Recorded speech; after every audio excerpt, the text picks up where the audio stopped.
আগের দিন সন্ধ্যাবেলা বাঁধাকপির পকোড়া করেছিলাম, সেখানে অনেক কটা বাঁধাকপির সেদ্ধ পাতা রয়ে গেছিল। আজকে সেগুলো দিয়েই ভর্তা বানাবো। এদিকে বাঁধাকপির সেদ্ধ পাতাগুলোকে মিক্সিতে পেস্ট করে রসুন আর পেঁয়াজ কুচি করে নেব।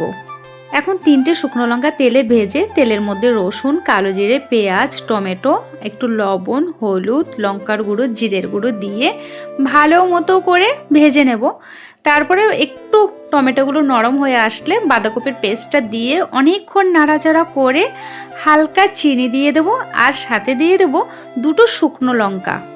এই ভাজা শুকনো লঙ্কাটা দিয়ে আর একটু নাড়াচাড়া করে ধনেপাতাটা দিয়ে আর কিছুক্ষণ নাড়াচাড়া করে নামিয়ে নিলেই রেডি বাঁধাকপির ভর্তা। এদিকে তো আমার ভর্তা হয়ে গেছে, তো চলো অপর্ণাকে জিজ্ঞেস করা যাক কেমন হয়েছে। মনা, বাঁধাকপি ভর্তাটা কেমন হয়েছে রে? ভেবেছিলাম তো ভালো হবে না, কিন্তু দারুণ হয়েছে। সত্যি? আমার তো ভর্তা অনেক পছন্দ।